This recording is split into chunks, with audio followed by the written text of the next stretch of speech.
दोस्तों, स्वागत है आप सभी का कौशल सर के इस नए वीडियो में। आज हम आप लोग को बताने वाले हैं लेंस सूत्र का निगमन अर्थात डेरिवेशन ऑफ लेंस फार्मूला। इससे पिछले वाले वीडियो में हमने बताया फोकस और आर में संबंध। इसके बाद मैंने बताया यू वी एफ में संबंध यानी दर्पण सूत्र का निगमन कराया। और आज हम बताएंगे आप लोग को लेंस सूत्र का निगमन। लेंस सूत्र का निगमन कैसे करते हैं। और दोस्तों, इस वीडियो को आप लोग लास्ट तक अवश्य देखें, क्योंकि यही तीन जो टॉपिक मैंने आप लोग को बताया पढ़ाया, इससे पिछले वाले वीडियो को भी आप लोग देखिए, क्योंकि इन तीनों से अनिवार्य रूप से आपके बोर्ड एग्जाम में इन तीनों में से कोई ना कोई एक 5 नंबर में अवश्य पूछ लेता है। इसलिए आप लोग के लिए बहुत ही जरूरी है, बहुत ही इंपॉर्टेंट है। ये चाहे क्लास 12th हो या क्लास 10th हो, ये सभी क्लासों के लिए इंपॉर्टेंट है। तो अब ज्यादा समय न लेते हुए हम इस वीडियो को शुरू करते हैं। तो ध्यान दीजिए, इसको हमको लेंस सूत्र का निगमन करने से पहले कुछ थोड़ा सा लेंस के बारे में जान ले। दोस्तों, लेंस जो होता है, लेंस दो तरह का होता है, एक उत्तल होता है, एक अवतल होता है। तो ध्यान दीजिएगा, इस आकृति का जो होता है इसको हम लोग उत्तल लेंस कहते हैं, और जो इस आकृति का होता है इसको हम लोग अवतल लेंस कहते हैं। ठीक ना, ये हमारा अवतल लेंस हो गया और ये हमारा जो है उत्तल लेंस हो गया। ठीक है, समझिएगा। उत्तल लेंस का डिफिनेशन अगर देखा जाए तो यहाँ से हमने क्या देखा कि ये बीच वाला पार्ट जो है मोटा है, लेकिन इससे जैसे जैसे ऊपर जा रहे हैं या जैसे जैसे नीचे आ रहे हैं ये पतला होता जाता है। तो हम कह सकते हैं कि उत्तल लेंस एक ऐसा पारदर्शी माध्यम है या एक ऐसा लेंस है जिसके बीच में मोटा तथा किनारों पर पतला होता है, उत्तल लेंस कहलाता है। और अवतल लेंस की अगर परिभाषा डिफिनेशन देखें तो यहाँ से देख रहे हैं कि ये बीच में इसका पतला है और किनारे पर जा रहे हैं जैसे जैसे वैसे मोटा होता चला जा रहा है। तो इसका डिफिनेशन हम लोग दे सकते हैं कि अवतल लेंस का डिफिनेशन दे सकते हैं कि एक ऐसा लेंस जिसके बीच में पतला तथा किनारों पर मोटा हो वह अवतल लेंस कहलाता है। तो आप आगे बढ़ते हैं हम लोग। अब हमको पढ़ना है डेरिवेशन ऑफ लेंस फार्मूला, यानी लेंस फार्मूले का डेरिवेशन कर सकते हैं हम लोग। बच्चों, किसी पर भी चाहे हम लेंस सूत्र हो, लेंस पिक्चर हो, यानी उत्तल लेंस के माध्यम से भी लेंस सूत्र का निगमन कर सकते हैं या अवतल लेंस के माध्यम से भी लेंस सूत्र का निगमन कर सकते हैं। तो हम बनाते हैं उत्तल लेंस। ध्यान देंगे, हम ये जो है हमारा एक उत्तल लेंस है, ये हमारा जो है उत्तल लेंस है, और ये उत्तल लेंस का अक्ष है, प्रधान अक्ष एक्स डैश मान लेते हैं। ये प्रधान अक्ष, ये क्या है, प्रधान अक्ष है। ठीक है, प्रधान अक्ष। अब ध्यान देंगे, ये जो है इस लेंस का ऑप्टिकल सेंटर यानी O है। इसको ऑप्टिकल सेंटर बोला जाता है। जो लेंस का मेन पॉइंट होता है, मिड पॉइंट होता है, केंद्र जो माना जाता है उसको ऑप्टिकल सेंटर बोला जाता है। ठीक है, और यहाँ से ये जो है इसका फोकस है, और ये इसका जो है सेंटर, कर्वेचर ऑफ सेंटर, वक्रता त्रिज्या कह सकते, रेडियस ऑफ कर्वेचर, वक्रता त्रिज्या। और अब ध्यान दीजिए, अब यहाँ पर हम एक वस्तु को रखते हैं, वस्तु को यहाँ पर रखते हैं और इस वस्तु को लेंस पर गुजारते हैं।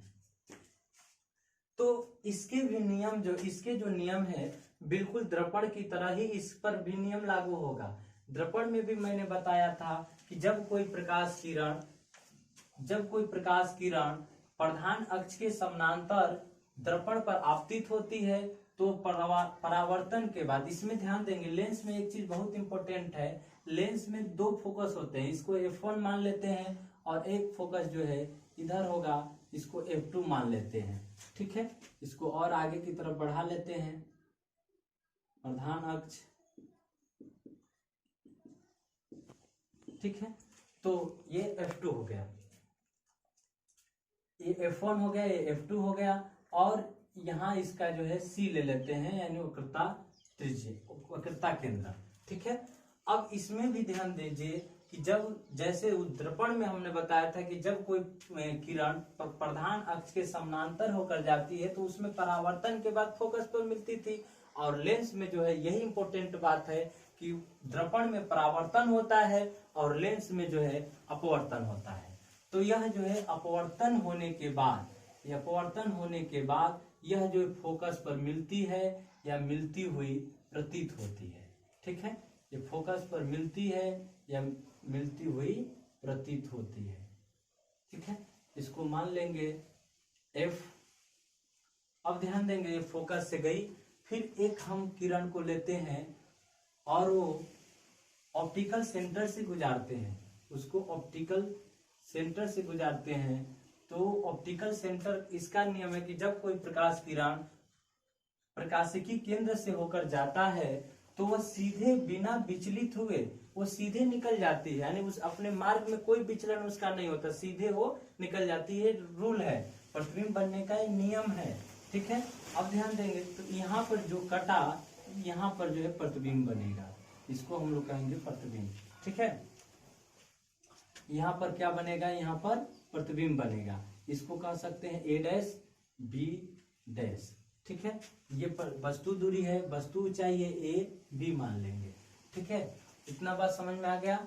हमने एक उत्तल लेंस लिया, क्या लिया, उत्तल लेंस, और ये जो है उसका एक x डैश जो है प्रधान अक्ष है, और एक किरण को जो है हमने एक वस्तु को रखा जो फोकस और अनंत के बीच में है, 2F और अनंत के बीच में है, और यहाँ से हमने एक किरण को गुजारा तो प्रधान अक्ष के समानांतर होने के कारण अपवर्तन के बाद यह फोकस से होकर मिलती है।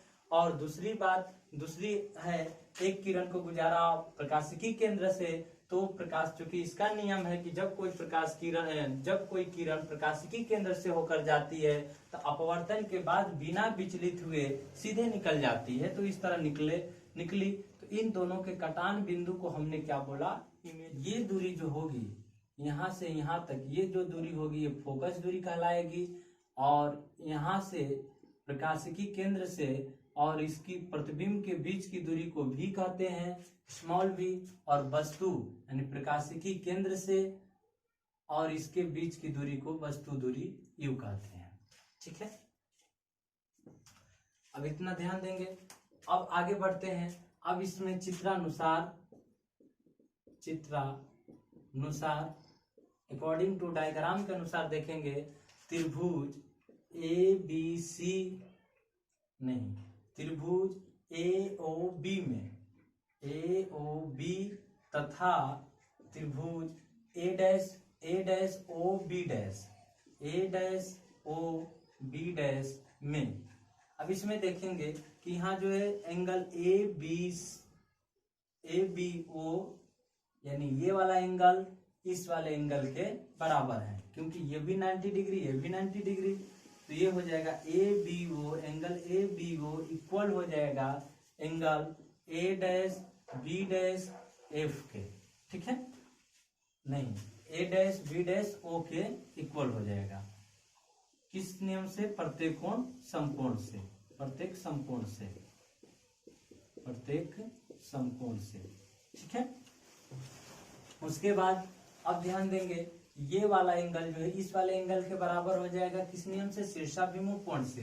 तो हम लोग लिख सकते हैं कि एंगल AOB इक्वल हो जाएगा एंगल A-OB डैश के शीर्षाभिमुख कोण से, शीर्षाभिमुख कोण से ये इसके बराबर हो जाएगा। अब ध्यान देंगे, अब जैसे ही दो एंगल बराबर हो गया तो हम कह सकते हैं कि त्रिभुज AOB जो है समरूप होगा A-OB के। ठीक है ना, जैसे ही ये एक दूसरे के त्रिभुज A-OB के समरूप हो जाएगा, जैसे ही समरूप हो जाएगा तो हम कह सकते हैं कि हाँ AB जो है AB बटा में हो जाएगा A-B equal to A-B equal to हो जाएगा ओ बी, ओ बी बटा में हो जाएगा ओ बी डैश। इसको मान लेते हैं इक्वेशन नंबर फर्स्ट। ठीक है, अब उसके बाद आगे देखते हैं पुनः पी ओ एफ। ध्यान देंगे त्रिभुज पी ओ एफ तथा पी ओ एफ तथा ए डैश बी डैश एफ, त्रिभुज ए डैश बी डैश एफ में। अब इसमें भी वही काम होगा जो जैसे इस वाले में प्रत्येक कोण समकोण से ये दोनों त्रिभुज समरूप हो गया, उसी तरह ये भी त्रिभुज जो है एक दूसरे के क्या हो जाएगा, समरूप हो जाएगा। यानी त्रिभुज पी ओ एफ समरूप हो जाएगा त्रिभुज ए डैश बी डैश एफ के। ठीक है, जैसे ही ये समरूप हो जाएगा तो इसमें भी हम लोग कह सकते हैं कि ओ पी बटा में A dash B dash equal होगा ओ एफ बटा में बी डैश एफ के। ठीक है, इतना जो है हो जाएगा। अब इसको अब चूंकि यहाँ लिखेंगे चूंकि